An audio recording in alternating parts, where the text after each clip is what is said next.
Hello mga kaulam, eto na Diyos ko, may kwento ako sa inyo, makinig ng mabuti. Maaga pa lamang ay wala na ako sa bahay, mga 6:30 kami umalis dahil i-renew dapat namin ang passport ng aking anak na bunso. Sabi ng asawa ko, ang lahat daw ay handa na. At alam ko naman ng asawa ko, pagdating sa mga papeles, yan ay parating areglado. Diyos ko po, ako'y walang kapakay-pakialam sa lahat ng mga papeles namin buong pamilya. Ang asawa ko lahat ang nakakaalam ng aming mga dokumento. Medyo napasaba kami ng kaunti sa traffic. Sabi ko sa asawa ko, ayos lang iyan, di naman tayo nagmamadali. At Diyos ko po, 30 minutes pa ang nakalaan sa atin bago tayo mag-umpisa sa ating appointment doon sa consulate. Kung bakit baga naman nakakaiyamot, tinanggal nila doon sa VFS sa Wafi, ang renewhan ng passport, mas madali doon. Talaga namang walang init, hindi ka pipila sa labas. Anyway, ano pa nga baga ang aasahan natin sa ating gobyerno? Wala naman talaga. So, ito na ang kwento. Pagdating namin doon, 7:35 o 7:40, mga ganyan. Nakita ko may mga kabayan na nakapila sa labas. Yun mga pang alas 8 na appointment. Ang init na. Sabi ng asawa ko, iiwanan daw niya kami mag-ina dahil meron daw siyang ipapatype na mga documents naman sa trabaho niya. Tapos babalikan na lamang daw niya kami para sunduin at ihatid sa bahay. Bago nga pala lahat mga kaulam, kare-kare nga pala ang ulam ko diyan na may bagoong. Pasensya naman at nakalimutan ko nang i-introduce ang aking mga kinain. Madalit salita, bababa na sana kami ng sasakyan para makipila doon sa mga kabayan na kapila. Biglang naalaala ng asawa ko na iwan niya ang original passport sa bahay. Sa loob ng mahigit na 20 taon namin pagsasama, nga ngayon lamang nangyari yan mga kaulam.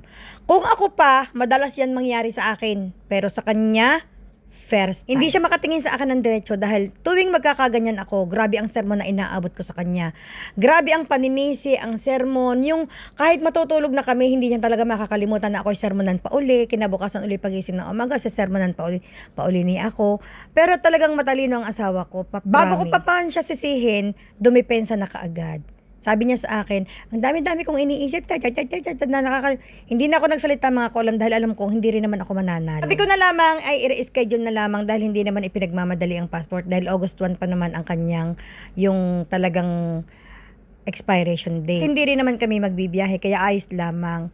Diyos ko po, Rudy, hanggang sa kami isasabit na sa mga ibang sasakyan, mababangga na sa pag-iisip kung bakit nangyari sa kanyang buhay ang gayong mga pangyayari. Sabi kayo, wag mo pakaisipin, Diyos ko po, Rudy, hindi nga kita sinisisi, mamaya na lang kita sa sermonan, mamayang gabi. Litsalita nagpahatid ako sa Dubai doon dahil ako ay nagbayad ng credit card at magandang balita mga kaulam dahil yun ay kahuli-hulihan ko ng bayad ng credit card at isinarado ko na ang aking credit card. Kaya wala na akong credit card, alhamdulillah. Dahil alam naman natin na ang credit card ay headache paminsan-minsan. Pagkatapos kong magbayad ng credit card ay pumunta na ako ng Borjoman Mall at ako ay bumili ng Pachi chocolate dahil may followers tayo sa Amerika na nagpabili sa akin ng Pachi na chocolate na ipapadala ko naman sa akin. Pagkatapos ko naman sa Borjoman na makabili ng Pachi ay pumunta naman ako sa Alatar dahil ako ay kumain niyang kare-kare na may kanin dahil na-miss ko talaga ang kare-kare nila, napakasarap mga kaulam. Ako ay may kinita rin na kaibigan dahil ako ay may kinuhang napaka-importanteng bagay. Pagkatapos ko nga diyan mga kaulam ay bumalik ulit ako sa Borjoman para kuhanin ang Pachi na aking binili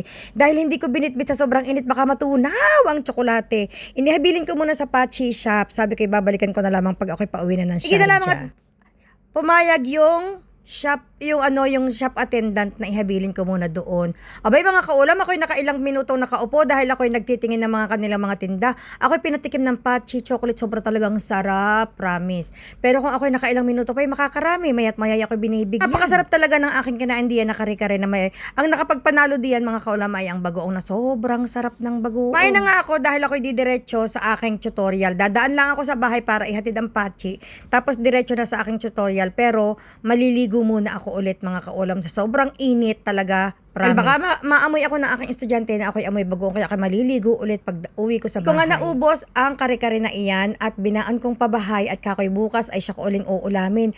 Sayang naman mga kaulam pag hindi mo ibabaunin ay yan ay isang ulaman pa.